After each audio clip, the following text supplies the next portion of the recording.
Dealing with an avoidant ex feels impossible, I know. 1 minute it seems like you'll never get them back, and then the next they give you just enough hope to believe that they might return, only to pull away again. I know it's a cycle that can drive anyone crazy, and that's why you see so many negative comments about avoidance under videos like this. But here's the thing, you actually have more power than you realize. And once you understand how avoidance work, you'll see that getting them back isn't about chasing them, it's about doing the exact opposite. So stay tuned and I'll tell you what you need to do. Hi, this is Lucia with The Art of Love. I'm a dating and relationship expert specializing in helping you get your ex back or to get over your ex. And welcome back, my beautiful no contact army. Have you been a good little soldier? If you have, then you've downloaded my app Silencio to help you stay in no contact. The video for that is underneath every single video and podcast.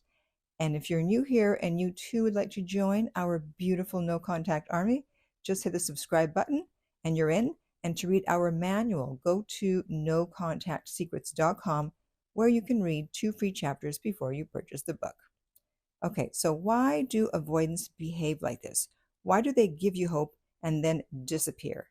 It all comes down to comfort and space. Here's the best way to picture it. Imagine that every avoidant walks around with an invisible bubble around them. And that bubble is about 3 feet wide. Emotionally, not physically, but emotionally. Inside that space, they feel safe and comfortable. Now, as long as you stay outside of that bubble, everything feels balanced. They can breathe, they can relax, the relationship works. But the moment you step too far into their bubble by demanding reassurance, chasing, pushing for more closeness than they're ready, they feel suffocated.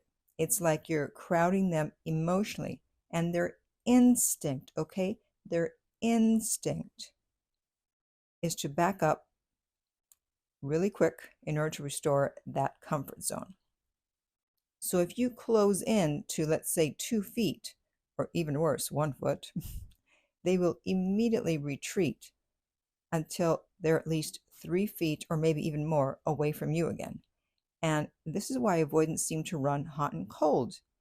It's not always about you personally. It's about protecting that emotional bubble around them. Now, here's the flip side.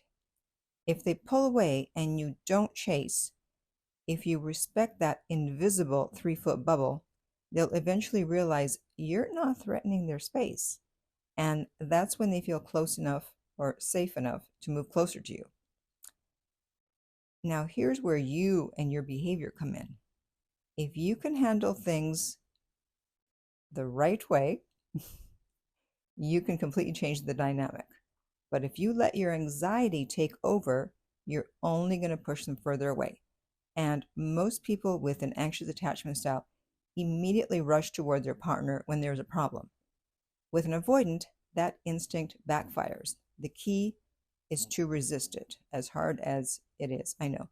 So instead of running after them, stand still, or even better, take a step back. And that gives them the space they crave and the chance to come towards you. Now, this is where your own growth becomes essential, because the best thing you can do after a breakup with an avoidant, or, well, with anyone really, is to work on becoming more secure. People with secure attachment styles don't rely on someone else for happiness or validation. They know their worth, whether they're in a relationship or they're not, because their confidence comes from within. And when you build that up within yourself, you won't feel desperate to chase. You won't crumble when someone pulls away. It's all about self-worth. So if somehow your self-worth was diminished, probably in childhood, I'm sorry to hear that, but it's now your responsibility to work on it. So instead, you want to stay composed and calm, and that's the energy that draws an avoidant back. And that brings us to the most powerful tool you have, which is, of course, no contact. And this is usually the last thing an avoidant expects, especially if you've been anxious in the past. They're used to you reaching out, chasing them, so when you stop, it shakes up the whole dynamic. And at first they may feel relieved, but over time they start to wonder, did I make a mistake? Did I end things too quickly? Why aren't they chasing me like before? So by not closing the gap, by respecting that 3-foot emotional space, you allow them to feel safe. And it's only when they feel safe that they can start to question whether they want you back. So no contact actually speeds up that process, and breaking no contact slows it down. And here's the best part. When contact eventually does happen, they'll sense your shift immediately. You won't be the same clingy, needy, insecure partner that they remember. Instead, your new energy, because remember, you've worked on yourself, your new aura will tell them something has changed without you even having to say a word. And that change is the key to rebuilding the relationship. So instead of wasting your time during the breakup by staying anxious and miserable and constantly checking their social media, use this as an opportunity. Become more secure. Give them space. Let them come back to you. Because when you stop chasing, that's when they can begin to move closer. Okay? So now I want to hear from you. How long have you been in no contact and how is it going? And if you would like my help to get your ex back, then you can contact me at theartoflove.net/coaching and we will send you the rates. They are not on the website.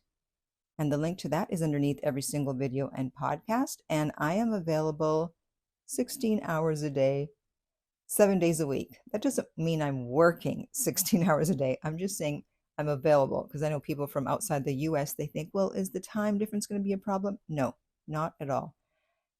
And if you found this video helpful, hit the subscribe button. If you're listening to this as a podcast and you want to help the show, then just download this episode. And finally, remember, love inspires, empowers, uplifts, and enlightens.